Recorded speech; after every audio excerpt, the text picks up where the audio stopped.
University మంచి భవిష్యత్తు కోసం తెలుగు విద్యార్థులు ఇష్టపడే యూనివర్సిటీ. కాల్ 9059052378 9059052379. సార్ ఒంగోలు తర్వాత ఎక్కడికి వచ్చారు? ఒంగోలు తర్వాత గిద్దలూరు కొంత షార్ట్ టైం పనిచేసానండి. తర్వాత నాయుడుపేట వెళ్ళాను. గిద్దలూరు, నాయుడుపేట తర్వాత సుళ్ళూరుపేట చేశాను. సుళ్ళూరుపేటలో ప్రమోషన్ తీసుకున్నాను. అక్కడ కూడా మంచి మంచి కేసులు ఏముండండి ఇక్కడ నెల్లూరు, నాయుడుపేట, సోలూరుపేట.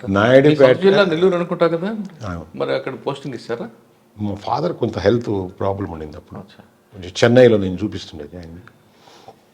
కొంచెం నాకు చెన్నై యాక్సెస్ కావాలని అప్పుడు అడిగితే కొంత రిక్వెస్ట్ కన్సిడర్ చేసి అప్పుడు జనరల్గా సంతూర్ జిల్లా వేయరు కదా. మా ఫాదర్ హెల్త్ ప్రాబ్లం అయ్యి మెడ్రాస్లో ఉన్నారు. అప్పుడు మెడ్రాస్లో కొంచెం హెల్త్ చెకప్ పోవాల్సి వచ్చింది. కొంచెం నెల్లూరు, నాయుడుపేట, సూళ్ళూరుపేటలో ఏమున్నాయండి? నాయుడుపేటలో అంటే ఇవే కొన్ని, అంటే అన్ని చాలా కేసులు ఉంటాయి. ఇప్పుడు బాగా గుర్తుండే కేసు ఏంటంటే ఒక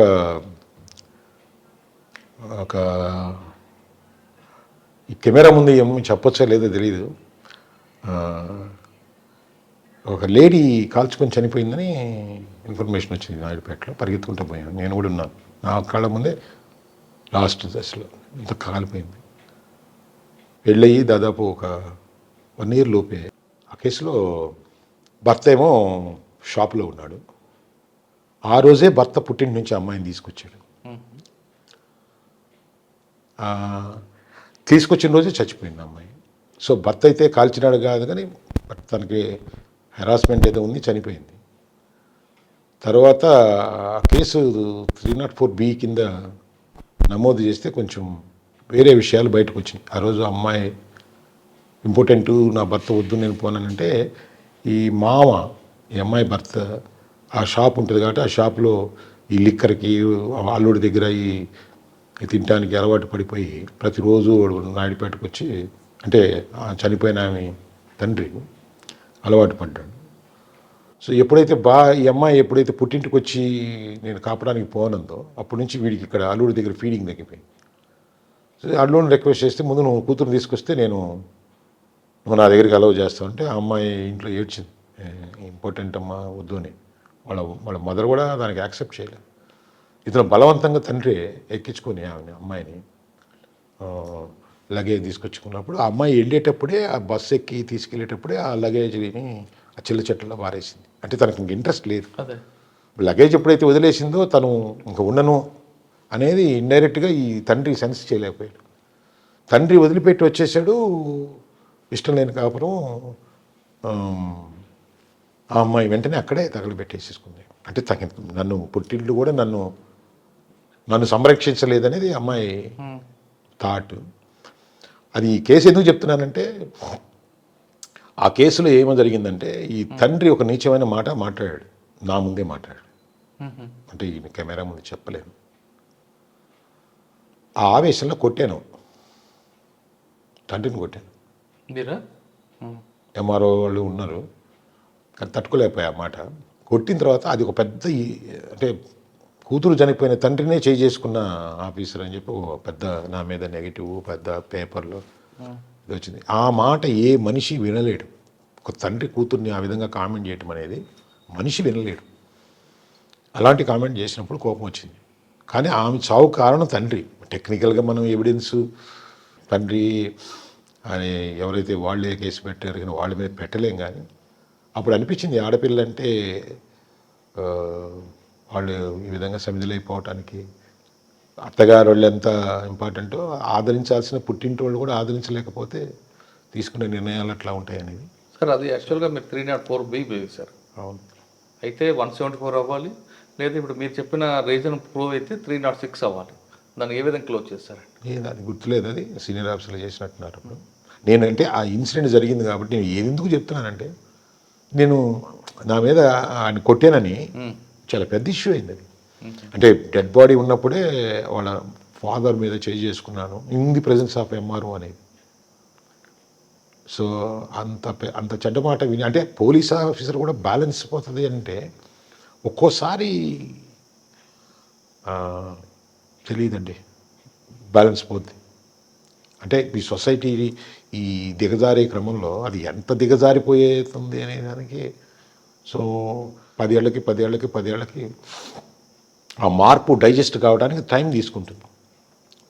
దాంతో మీకు ట్రాన్స్ఫర్ అయిందా? లేదండి, ఎస్పీ గారు అప్పుడు శివధర్ రెడ్డి సార్ అని ఎస్పీ గారు ఉన్నారు. సార్ని ఎంక్వైరీ చేశారు దాంట్లో. ఆయన టీషర్ట్ అదొక ఫన్గా వచ్చారు, నాకు వచ్చి డైరెక్ట్గా ఇంటికి ఎదురుగుండా నిలబడ్డారు, సింగిల్ ప్రశ్న వేశారు, కొట్టారా లేదని. అంటే జరిగింది సార్ అన్న ఆయనకి ఇప్పుడు నేను కెమెరా ముందు కూడా చెప్పలేదు, ఆడు ఏం జరిగిందనేది వాళ్ళు కూడా జనం కూడా ఉన్నారు, నేను ఉన్నాను, అందరం హౌస్లో జరిగింది. ఆయన కూడా కన్విన్స్ అయ్యి రీజన్ కరెక్టే నేనున్నా ఎవరికి నీకైనా అనిపిస్తుంది ఏది నేనున్నా కొట్టేవాడు నేను, అయితే పోలీస్ ఆఫీసర్ కాబట్టి పబ్లిక్లో చేయి అంటే ఆ సిచ్యువేషను కూతురు చనిపోయి ఉంటే తండ్రి మీద చేయి చేసుకున్నాను అనేది. ఆ కేసు ఎందుకు గుర్తుందంటే దాంట్లో కూడా అప్పుడు గొప్ప పోలీస్ ఆఫీసర్లు అండి, ప్రతిదీ కూడా ఏం జరిగిందో ప్రొటెక్టివ్గా ఉండేది. పోలీస్ ఆఫీసర్లు అందరూ చాలా ప్రొటెక్టివ్గా ఉండేది. అంటే తప్పుంటే ప్రొటెక్ట్ చేస్తారని కాదు, కొంత మేము గీత దాటి ప్రవర్తించినా కొన్నిసార్లు ఆవేశపడ్డా కొంత మా ఉద్యోగ ధర్మంలో ఒక గీత దాటినా కానీ దానికి రీజన్ అంటే ఒక రీజన్ ఉంటే మాత్రం వాళ్ళు 100% బ్యాకప్ సపోర్ట్ చేస్తారు. నాయుడుపేటలో అది కేసు అంటే ఇంకా చాలా కేసులు ఉంటాయండి, కేసులు అనేవి సూళ్ళూరుపేట అక్కడే ఉంది గుర్తుంది. కేసులు ఎన్నో గుర్తుంటాయండి, నంబర్ ఆఫ్ కేసెస్ ఉంటాయి. ఇంకా ఎన్ని కేసులు పోలీస్ ఆఫీసర్ కేసు చాలా ఉంటాయండి, కానీ మెమరబుల్ కేసు అక్కడ నా అదృష్టవశాత్తు నేను నా టైంలో అప్పుడు చంగాళమ్మ టెంపుల్ అమ్మవారిది 7 సంవత్సరాలకు ఒకసారి జాతర చేస్తారు, 7 ఇయర్స్కి ఒకసారి, అది నా టైంలో జరిగింది. అప్పుడు 2005-2008 ఉన్నాను అక్కడ. తర్వాత ఇంకొక ఆపర్చునిటీ శ్రీహరికోట, లాస్ట్ ఎస్ఐగా అక్కడ ఉన్నప్పుడు శ్రీహరికోటలో అవుట్ పోస్ట్ లాగా ఉన్నా ప్రతిదీ కూడా మేమే చూసుకుంటాం ఎస్ఐగా. సో అప్పుడు మేము షార్కి కొంచెం ఫ్రీక్వెంట్గా పోవటం, ఆ టెక్నాలజీ చూసుకుంటాం. ఎవరండి ఎస్పీ అప్పుడు మీకు? మాకు అప్పుడు 3 చేశారండి, నాకు ఎస్పీలు మల్లారెడ్డి గారిని ఒక ఆయన చేశారు, తర్వాత బాలసుబ్రహ్మణ్యం శ్రీనివాసరెడ్డి గారు చేశారు. లేదు అప్పుడు ఇంకొక ఆయన రామకృష్ణ గారు ఒక ఆయన చేశారు, రామకృష్ణ, పివిఎస్ రామకృష్ణ గారు అనుకుంటారు, పివిఎస్ రామకృష్ణ చేశారు. తర్వాత శివధర్ రెడ్డి గారు చేశారు, శివధర్ రెడ్డి మన తెలంగాణ డీజీ.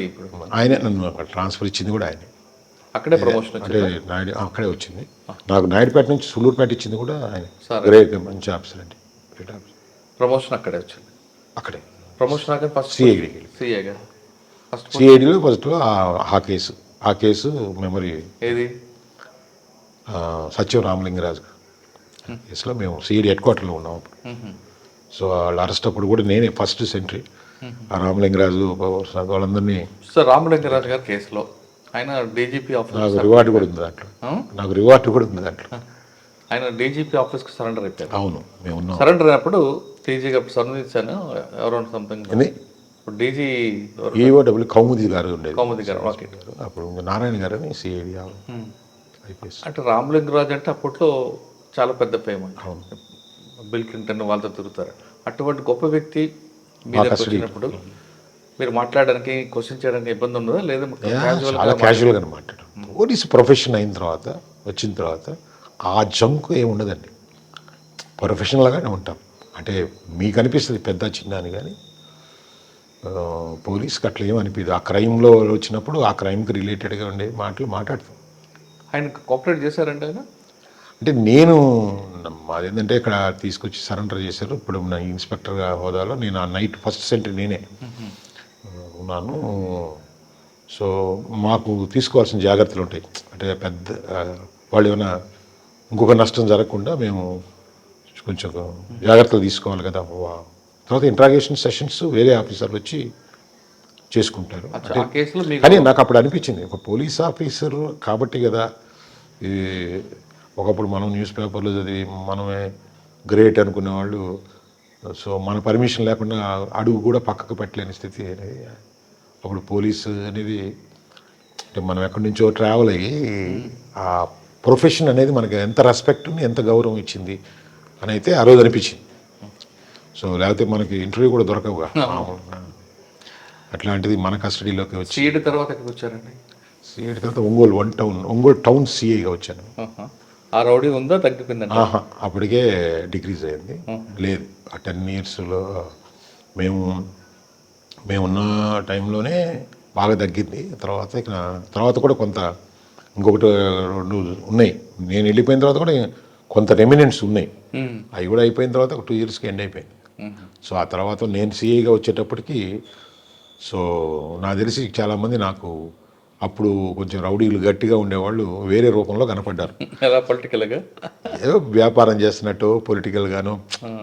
అంటే డెఫినెట్గా వచ్చి కలిసి ఇప్పుడు అప్పుడులాగా నేను లేను, ఇప్పుడు నా వృత్తిది, ఇప్పుడు సేమ్ పర్సన్నే కాబట్టి నేను సేమ్ పర్సనే. మమ్మల్ని అట్లే అనుకుంటున్నాడేమో, నాగరాజు ఎస్ఐగా ఉన్నప్పుడే అనుకుంటున్నాడేమో. మళ్ళా 2000 నుంచి 2003 వరకు చేశానండి ఎస్ఐగా. తర్వాత 2010లో సిఐగా వచ్చాను, అంటే 7 ఇయర్స్ తర్వాత వచ్చాను. సో వీళ్ళందరూ అప్పుడు రూపాంతరం చెందారు, అంటే రకరకాల రూపాంతరాలు. దాంట్లో అన్ని రూపాంతరాలు ఉన్నాయి. కొంతమంది వ్యాపారం అనో, కొంతమంది రాజకీయం అనో, కొంతమంది బోధకులను, అంటే ప్రజల్ని బోధించేవాళ్ళు. సో కొంతమంది భక్తులుగా మారిపోయినామనో, అట్లా వస్తే వాళ్ళు జనరల్గా మనం 7 ఏళ్ళ తర్వాత వచ్చిన తర్వాత అడుగుతాం కదా వాళ్ళంతా ఏమయ్యారంటే. సో ఒక్కొక్కరు అటెండ్ అయ్యారు. నేను ఈ పని చేస్తాను, క్యారెక్టర్ కూడా చేంజ్ అయ్యింది. క్యారెక్టర్ నేను ఇప్పుడు నాకు అనుభవం ఉన్నవాడిని కాబట్టి నాకు అబద్ధం నిజం అనే దాని మీద నేను మళ్ళీ నిఘా పెట్టుకున్నాను. అంటే అప్పటికే మీరు సైకాలజీ చేశారా? చేస్తున్నా అనుకుంటా అప్పటిగా. అంటే ఇది కేస్ స్టడీ పనికి వచ్చింది. లే మనం కరెక్ట్గా చూసుకున్నాం. అప్పుడు ప్రధానంగా పేర్లు ఎత్తి మాట్లాడకూడదని పేర్లు ఎత్తి మాట్లాడలేదు. కానీ సో మీకు తెలుసు ఆ పేర్లన్నీ, నువ్వు కూడా ఇందాక ఒకటి ప్రస్తావన తెచ్చి ఒక పేరు. ఇప్పుడు అందరూ ఉన్న ఫలానా అని మాట్లాడటం అనేది I don't like it. So వాళ్ళందరూ ఇప్పుడు ఏం చేస్తున్నారంటే, నేను బిజినెస్ చేస్తున్నాను, లేకపోతే నేను పొలిటికల్ టచ్లో పాలిటిక్స్ చేస్తున్నాను. ఒక అతను అయితే డైరెక్ట్గా ఆయనే వచ్చి, అంటే గన్ షూట్ మిస్ అయ్యేటప్పుడు నా దగ్గర, అంటే అట్లా ఆయన వచ్చి, సార్ నాది పలానా షాపు, నేను అక్కడ పవిత్రంగా పనిచేసుకుని పోతున్నాను. అతనే వాలంటరీగా వచ్చి చెప్పి, ఇంకొక అతనేమో, సార్ నేను అవన్నీ తప్పులని తెలుసుకొని నేను పలానా మసీదులో నేను ప్రార్థన చేసుకుంటూ ఉన్నాను సార్ అంటే, ఆ గెటప్ కూడా మారిపోయి అసలు ఇతనేనా ఇది, అసలు నేను చూసిన అరెస్ట్ చేసిన వ్యక్తి అంటే అంత రాక్షసంగా ఉండే వ్యక్తి. నేను మళ్ళీ ఒకటి 7 ఇయర్స్ తర్వాత చూస్తే, ఎవరైనా కొత్త వాళ్ళు చూస్తే టూ డిఫరెంట్గా అంత. తర్వాత నేను విచారించినా కానీ కొంత తగ్గింది. అప్పటికే వీళ్ళు కొంచెం సిన్సియర్గానే మారారు. ఒంగోలు తర్వాత ఎక్కువ వచ్చారంటే, ఒంగోలు తర్వాత నేను ఒక ట్రాఫిక్ కొంతకాలం చేసి రేపల్లి వెళ్ళాను. రేపల్లి 2014 ఎలక్షన్ దాకా ఉన్నాను అక్కడ. రేపల్లిలో కూడా అంటే కేసులు అంటూ చెప్తే ఇక లెంగ్త్ పెరుగుతూ ఉంటుంది. అక్కడ కూడా అంతే సేమ్. కెమెరా ముందు కొన్ని చెప్పంగానే గింపు చాలా బ్రహ్మాండమైన కేసులు. అక్కడ కూడా ఒక మిస్సింగ్ కేసు ఒకటి, సొంత తండ్రి కొడుకండి, అంటే కొడుకంటే బిడ్డలు లేకపోతే ఆమెకి అడాప్ట్ చేసుకుంది. వీడు చేసే పనికి మన పనులు, ఇంకొక 6 ఎకరాల పొలం ఉండింది. సో మధ్యలో ఏదో వీళ్ళని ఇబ్బంది పెడుతుంటే బయటికి నెట్టింది. సో ఆ పొలంకి వీడు ఆశపడి వీడిని నమ్మట్లేదని ఇంకొక మనిషిని ఆమెకు దగ్గర చేసి ఎవరికి, వాళ్ళ మదర్కి, వాడి నమ్మకాంతో ఈ మనిషిని బయటకు తీసుకొచ్చేసి హాస్పిటల్కి అని తీసుకెళ్ళి చంపేసి వేలు ముద్దలు వేయించుకొని ఆ ప్రాపర్టీ అంతా వీడికి రాసిచ్చినట్టు ఎక్కడో మేడికుండూరు దగ్గర ఉండే కొండల్లో కాల్ చేశారు. దీంట్లో విచిత్రమైన విషయం ఏంటంటే, నేను మిస్సింగ్ కేసు నేను కట్టుకున్నాను అక్కడ. ఆ రోజు నాకేదో అప్పుడు మేడికుండూరు సిఐ కూడా మా తమ్ముడే. నేను రేపల్లి సిఐని, మా తమ్ముడు మేడికుండూరు సిఐ. నేను ఏదో పని నుండి గుంటూరు వెళ్ళాను. వీడు నేను పోగానే నేను బయటకు వెళ్ళిపోతున్నాను అన్నాడు ఆ రోజే. నేను వస్తే నేను వెళ్ళిపోతాను బాబు కాసేపు అంటే, ఏదో బాడీ పడిందంటే వెళ్తున్నాను అన్నాడు. పేరేచర్లో ఇక్కడ కొండల్లో ఏదో బాడీ ఉందని వచ్చేదాకా వెయిట్ చేసి, ఏంటంటే ఏదో ఒక 30-40 ఇయర్స్ ఎవరు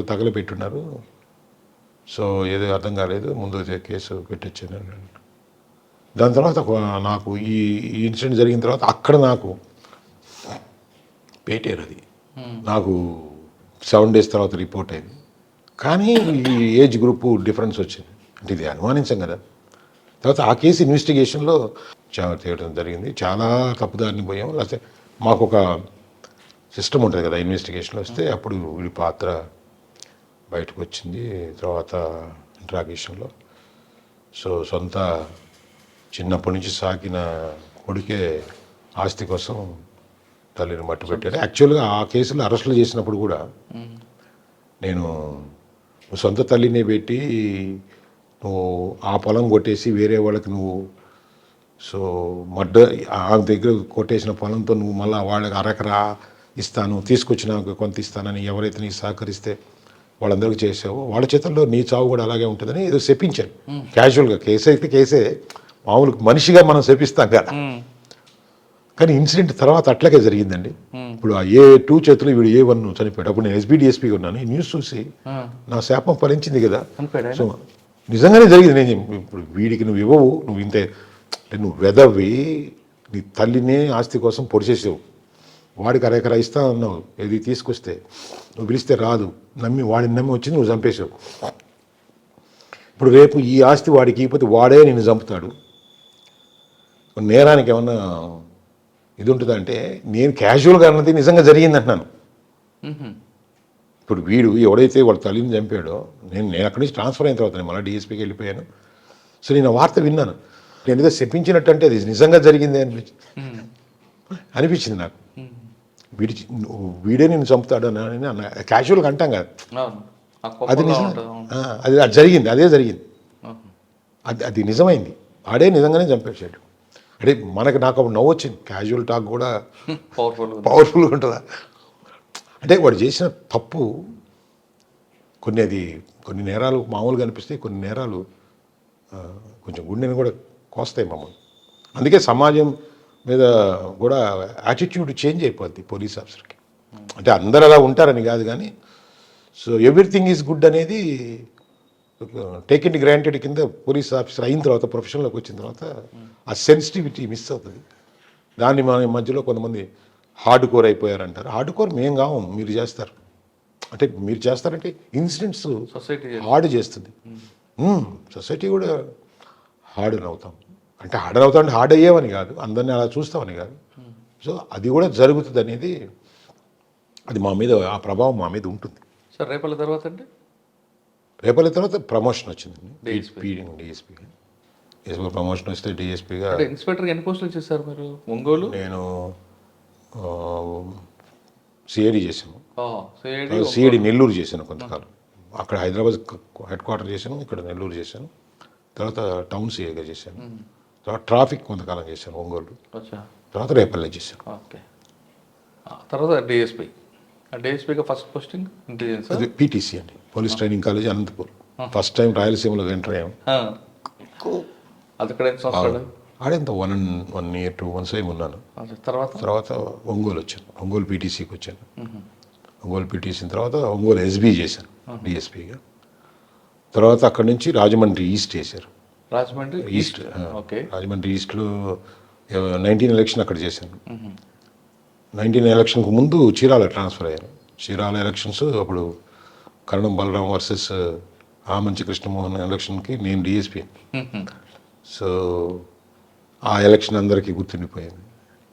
తర్వాత నేను ఆ ఎలక్షన్ తర్వాత వైసీపీ గవర్నమెంట్ రావటం, నేను 10 months VRలో ఉండటం జరిగింది. అంటే అక్కడ TDPకి గెలిచారు, దానికి రీజన్ నేనని అందరూ నా మీద గట్టిగా నిందేశారు. గట్టిగా నిందపడింది. ఆ నిందకి పనిష్మెంట్గా కూడా కొంచెం ఫస్ట్ టైం డిపార్ట్మెంట్లో కొంచెం కష్టం వేసింది. అంటే ఎందుకంటే జనరల్గా ఇది చెప్పకూడదు ఇంటర్వ్యూలో, తప్పులు చేసిన ఒప్పులు చేసిన ఆఫీసర్స్ అనేవాళ్ళు మేము ఏదైనా దురుద్దేశంకరంగానే ఇంకొక రకంగా పోతే సీరియస్గా ఉంటుంది. కానీ గట్టిగా నిలబడి గట్టిగా ఎలక్షన్ చేసినప్పుడు అది రిజల్ట్స్ అటు అయినప్పుడు అది యాక్చువల్గా టీడీపీని ముద్ర వేశారా? వేశారు. వేసి ఒక 10 months అయినప్పుడు డిపార్ట్మెంట్లో బాగా తిరగడం జరిగింది. హెల్ప్ అంటే బిఆర్లో పెట్టారండి. పెట్టారు. మరి 10 నెలలు అది నేను ఫస్ట్ టైం ఇయ్యారండి నా లైఫ్లో. అవును, మరి 10 నెలలు మరి మీకు జీతం అది అవే కదా ఇబ్బంది పెట్టి జీతం ఇవ్వకుండా లోన్లు పెట్టుకొని అంటే ఇప్పుడు ఏదైనా ఉన్నా కానీ అమ్ముకోరు కదండి. జరగాల అంటే కొంచెం టఫ్ టైం అది. సో తర్వాత దిశ అది పెట్టారు అప్పుడు. నెల్లూరు దిశ చేశాను. నెల్లూరు దిశ తర్వాత ఒంగోలు డిఎస్పీగా చేశాను. ఒంగోలు డిఎస్పీ తర్వాత మళ్ళా కానీ అప్పటికి మీరు టీడీపీ మనిషి ఉంది కదా, కానీ మరి వైసీపీ మనిషి మీకు సహకరించారు కదా ఒంగోలు ఎస్పీ డిఎస్పీ. అతను నా అంటే బాలినేని శ్రీనివాసరెడ్డి గారు నేను అంటే నాతో చదువుకున్న వాళ్ళు చాలామంది ఉన్నారండి. అంటే నేను ఇప్పుడు అందరిని పేర్లు పెట్టి వీళ్ళందరూ నా ఫ్రెండ్స్ అని చెప్పడం. కావలి కాలేజీలో చదివినప్పుడు చాలామంది పొలిటీషియన్స్ అయ్యారు, చాలామంది వ్యక్తిగత ఫ్రెండ్స్ ఉన్నారు.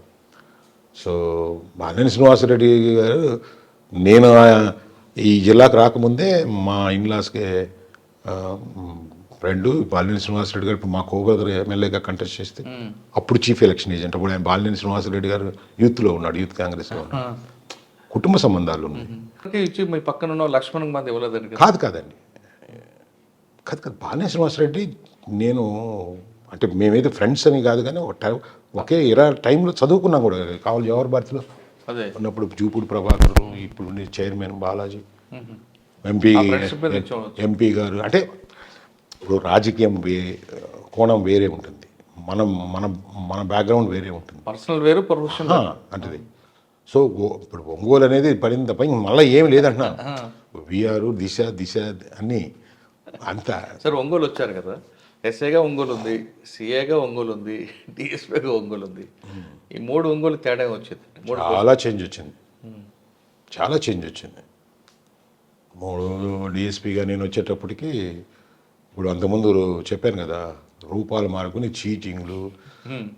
అంటే నాకైతే ఈ 10 ఇయర్స్ అంటే ఇప్పుడు 2000 ఎస్ఐ, 2010 సిఐ, దాదాపు 21లో నేను డిఎస్పీకి వచ్చాను ఒంగోలుకి. ఈ 3 ఇరాల్లో ఒంగోలు యొక్క మార్పు వేరేగా మారిపోయింది.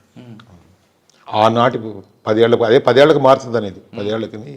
మొన్న ఒంగోలు ఇంకో కోణంలో కనపడింది. అంత అంటే ఇప్పుడు కొంతమంది వ్యాపారాలు చేసేవాడు చేసే ఏదో బగుతున్నామని చెప్తారు కదా, ఆ తర్వాత నాకు ఎందుకో చీటర్సే కనపడ్డారు.